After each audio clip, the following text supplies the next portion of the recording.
Olá, sejam todos bem-vindos ao programa Desenvolvimento Gerencial, concurso Técnicas de Negociação. Estamos começando a gravação do vídeo 7. Eu sou Fabiano Medeiros, produtor e tutor deste programa.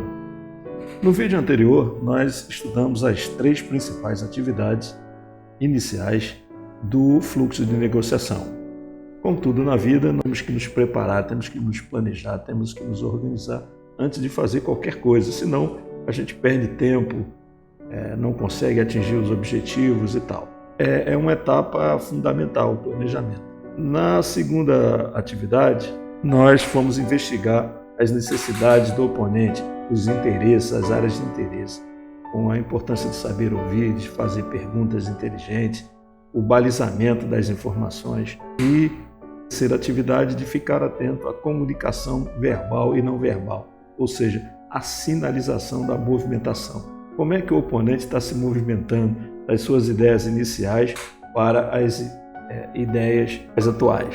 Então é todo um processo. E como a gente tem falado, o processo é como fazer um bolo. Quanto mais a gente está antenado nas atividades da preparação do bolo, melhor ele fica. Hoje nós vamos abordar a 4ª atividade, que é o teste das propostas. Ou seja, depois de ter caminhado nessas 3 atividades iniciais, nós já estamos prontos para apresentar as propostas. E aqui, muitas vezes você tem que entrar com opções, né?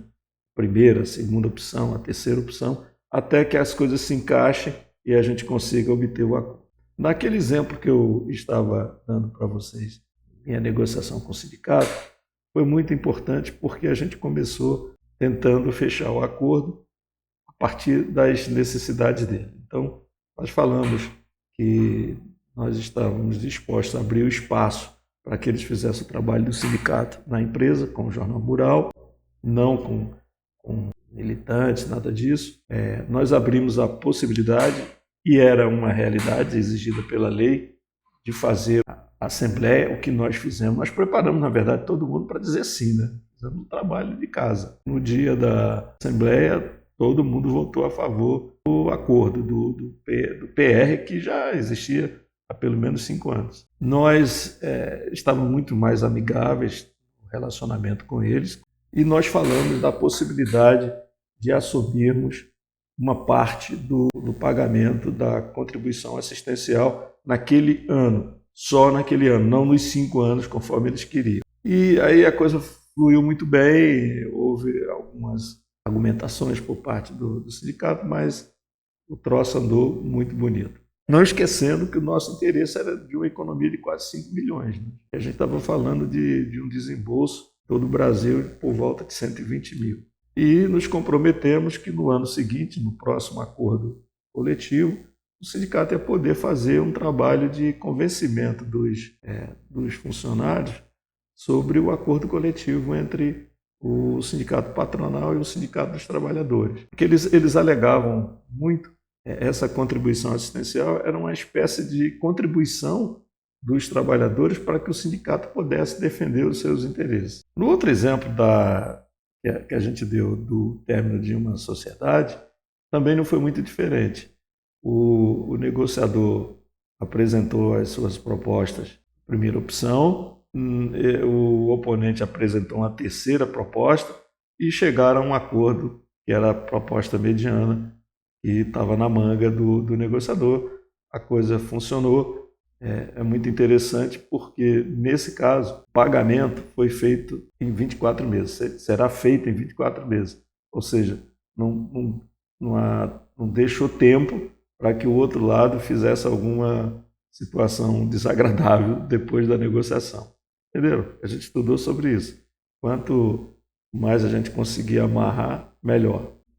No caso do sindicato, não. No caso do sindicato, a gente atrelou a realização da anuência, né, registrado em cartório, registrado no Ministério do Trabalho, e a coisa funcionou muito bem.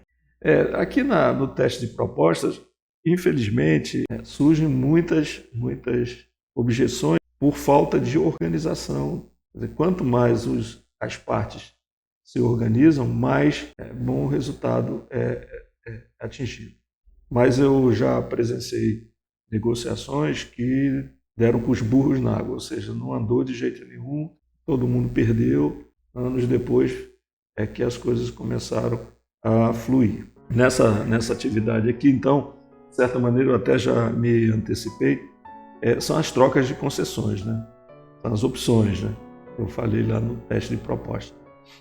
Normalmente você vai com 3 opções, apresenta a mais radical, o outro lado apresenta a mais radical e vão tentando se movimentar para um acordo factível entre as partes. Essa atividade é o que eu estava falando. Muitas vezes negociadores não se organizam e tudo é perdido aqui porque ninguém tem opções, né? Só um quer ganhar, o outro quer ganhar e ninguém se movimenta. Aqui é muito relevante também o que eu estava falando no início do comitê de negociação. Dependendo da negociação, o comitê ele ajuda o negociador a se organizar, a apresentar as melhores propostas. E, finalmente, o fechar acordos e amarrar os pontos. Isso aqui é fundamental, não pode ficar de boca, mas, normalmente, tudo tem que ser documentado. Qualquer negociação que você vai fazer, ela tem que ter a documentação para amarrar todos os pontos. E é importante a clareza e o contexto. Nas experiências que nós tivemos, que nós temos de exemplo, no caso da desassociação da sociedade, ainda está tudo na palavra, porque são amigos, coisas entre amigos. Vai ter que ser feito um documento de transferência de empresa, de fechamento de conta corrente. No caso do sindicato, foi a anuência, foi o registro do acordo no Ministério do Trabalho. E a nossa tranquilidade de não ter recolhimento de fundo de garantia de INSS e parte do imposto de renda com essa documentação. Ou seja, se a fiscalização viesse nos visitar, e que vem, todo mundo sabe disso, e nós estávamos totalmente documentados. Uma negociação bem sucedida deve ser comemorada pelas partes envolvidas. A gente tem que sair com um espírito de amizade, né? De bom entendimento. No caso do sindicato, nós tivemos um almoço com eles, dissemos o profissionalismo, eu levei o diretor para participar também. Enfim, foi um momento muito bom. Aqui pode ser feito do jeito que cada um achar melhor. E agora, o que nós podemos fazer para melhorar o processo de negociação enquanto gestores de empresa? Eu queria fazer esse exercício com vocês.